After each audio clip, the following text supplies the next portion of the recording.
Assalamualaikum warahmatullahi wabarakatuh. Antara musyahadah dan mukasyafah adalah dua makam keadaan yang tidak dapat dipisahkan dalam artian saling berkaitan. Karena bagaimana mungkin seseorang itu dapat bermusyahadah atau penyaksian sesuatu jika tak terjadi mukasyafah?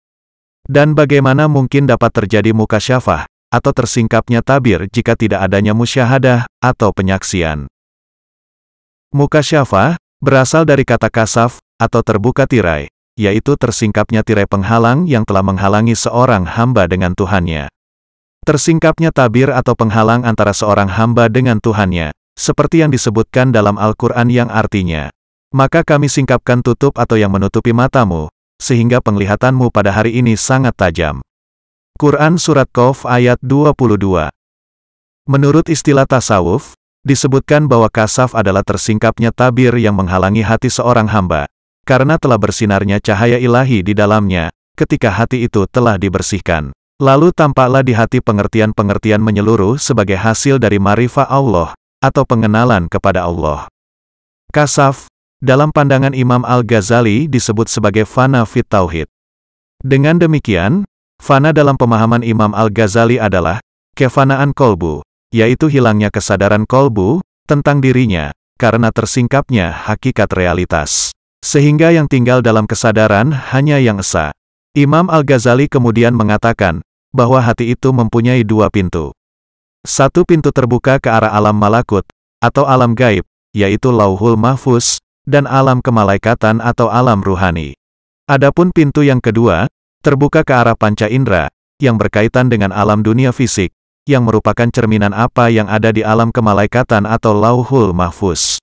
Dalam perkembangan ilmu tasawuf, para sufi membagi kasaf pada dua tingkatan, yakni kasaf akli dan kasaf basari. Tingkat pertama, kasaf akli. Kasaf akli adalah penyingkapan melalui akal. Ini merupakan tingkatan pengetahuan intuitif paling rendah. Allah tidak bisa diketahui dan dicintai melalui akal, karena akal membelenggu dan menghalangi manusia dalam tahap-tahap akhir pendakiannya. Tingkat kedua, kasaf basari. Adapun kasaf basari adalah penyingkapan visual yang terjadi melalui penciptaan yang langsung dilakukan oleh Allah, dan dalam suatu peristiwa, tempat, tindakan, atau ucapan bagi seorang sufi bisa menjadi tempat bagi peningkatan visual ini.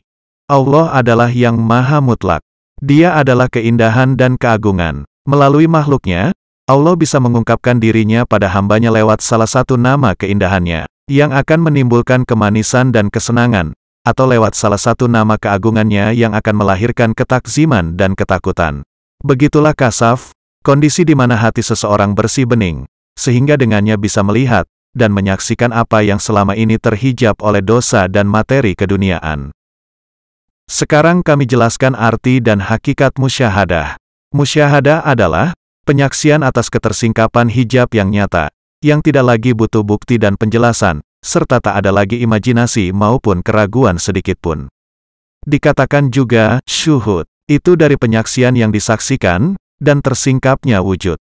Di dalam Al-Quranul Karim disebutkan tentang musyahadah, atau penyaksian seperti ayat di bawah ini. Dan kepunyaan Allah lah timur dan barat, maka kemanapun kamu menghadap, disitulah wajah Allah. Sesungguhnya Allah maha luas, lagi maha mengetahui. Quran Surat Al-Baqarah, ayat 115. Juga Allah berfirman, sesungguhnya aku menghadapkan diriku kepada Rabb yang menciptakan langit dan bumi, dengan cenderung kepada agama yang benar, dan aku bukanlah termasuk orang-orang yang mempersekutukan Tuhan. Quran Surat Al-An'am ayat 79. Syekh Ibnu Athaillah menggambarkan secara bijak dalam definisi musyahadah, yaitu, alam semesta ini sesungguhnya gelap, dan sebenarnya menjadi terang karena dicahayai Allah di dalamnya. Karena itu, siapa yang melihat semesta, namun tidak menyaksikan Allah di dalamnya, atau di sisinya, atau sebelum dan sesudahnya, maka ia benar-benar telah dikaburkan dari wujud cahaya, dan tertutup dari matahari marifat, oleh gelapnya duniawi semesta. Sebenarnya dalam mukasyafah, yaitu tiada yang menghalangi diri hamba dengan Allah.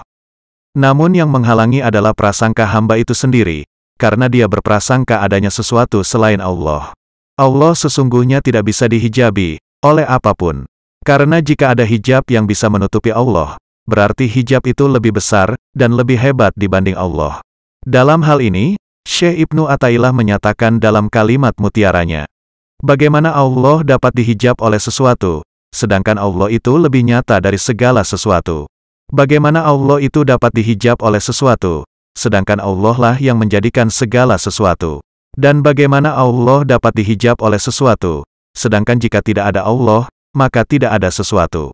Hal ini menunjukkan bahwa sebuah kedekatan atau takarub sampai seakan-akan melihatnya, adalah akibat dari kesadaran kuat bahwa Dialah yang melihat kita. Kesadaran jiwa bahwa Allah melihat kita terus-menerus, menimbulkan pantulan pada diri kita, yang membukakan mata hati kita, dan sir kita untuk memandangnya. Kesadaran musyahadah, dan memandang Allah, akan mengekspresikan sebuah pengalaman demi pengalaman yang berbeda-beda antar para sufi, sesuai dengan tingkat makam ruhaniyahnya masing-masing. Ada yang menyadari dalam pandangan tingkat asma Allah, ada pula yang sampai ke sifat Allah, bahkan ada yang sampai ke zat Allah. Lalu kemudian turun kembali melihat sifat-sifatnya, kemudian asma-asmanya, lalu melihat alam semesta, dan makhluknya. Untuk menyikapi dalam hal musyahadah, dan mukasyafah ini, sepertinya kita perlu mengoreksi diri kita sendiri lewat perkataan Syekh Abu Yazid Al-Bustami, yaitu, apapun yang engkau bayangkan tentang Allah, Dia bertempat, berwarna, berpenjuru, bergerak, diam, itu semua pasti bukan Allah, karena sifat-sifat tersebut adalah sifat makhluk. Kontemplasi, tanpa bimbingan ruhani seorang guru mursyid hanya akan menggapai jalan yang buntu. Jadi agar tidak menjadi sia-sia, maka sebaiknya untuk mencapai musyahadah haruslah dalam bimbingan seorang guru mursyid yang kamil lagi mukami. Demikianlah makna musyahadah dan mukasyafah dalam pandangan ilmu tasawuf. Semoga bermanfaat. Wallahu a'lam bishawab.